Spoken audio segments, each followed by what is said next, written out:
Guys, അപ്പം ഞാൻ എൻ്റെ ഫസ്റ്റ് ഇൻ്റർനാഷണൽ ട്രിപ്പിന് പോവുകയാണ്. ഞാൻ എക്സൈറ്റഡ് ആണോ എന്ന് ചോദിച്ചാൽ ഞാൻ ആ ടൈമിന് അത്ര എക്സൈറ്റഡ് അല്ലായിരുന്നു. ഞാൻ കുറച്ച് ടെൻസ്ഡോ കൺഫ്യൂസ്ഡോ അങ്ങനെ എന്തൊക്കെയോ ഒരു സ്റ്റേറ്റിലായിരുന്നു. പിന്നെ മെയിൻ ടെൻഷൻ എന്താണെന്ന് വിചാരിച്ചാൽ ബാംഗ്ലൂരിനായിരുന്നു ഫ്ലൈറ്റ്.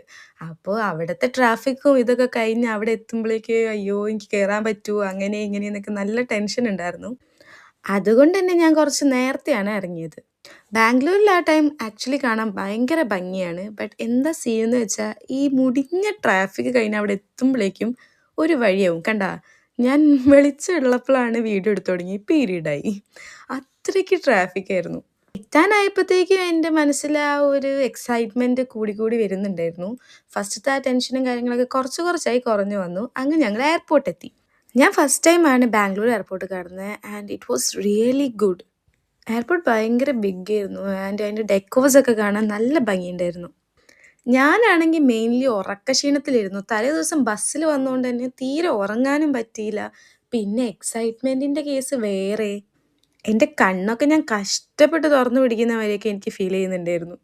ഇവിടെയൊക്കെ എത്തി ഒന്ന് നടന്നൊക്കെ തുടങ്ങിയപ്പോഴേക്കും ഏകദേശം എനിക്ക് സെറ്റായി. പിന്നെ എനിക്ക് അങ്ങനെ ഉറക്കമൊന്നും ഫീൽ ചെയ്തില്ല. പിന്നെ എക്സൈറ്റ്മെൻ്റ് ആയിരുന്നു. പിന്നെ അങ്ങോട്ടും ഇങ്ങോട്ടൊക്കെ നോക്കി നടന്ന് കളിക്കുമ്പോഴാണ് പെട്ടെന്ന് ഞാൻ ഈ പോസ്റ്റർ കണ്ടത്. Stranger things. അപ്പം തന്നെ ഞാൻ എൻ്റെ ഫ്രണ്ട്സിനൊക്കെ അയച്ചു കൊടുത്ത് ഇത് കണ്ടോ സ്ട്രേഞ്ചർ തിങ്സിൻ്റെ ആഡ് വിട്ടിട്ടുണ്ട് എന്നൊക്കെ പറഞ്ഞ്. പിന്നെ അതിൻ്റെ മുകളിലായി. പിന്നെ നീണ്ടൊരു കാത്തിരിപ്പായിരുന്നു ഫ്ലൈറ്റിന് വേണ്ടി. പിന്നെ നമ്മളെവിടെ പോയാലും ബാത്റൂം എക്സ്പ്ലോറിങ് നമ്മൾ വിടാറില്ലല്ലോ. അതുകൊണ്ടൊന്ന് ബാത്റൂമിലൊക്കെ പോയി നോക്കി. പിന്നെയും നോക്കുമ്പോൾ അതാ പിന്നെയും വ്യൂ.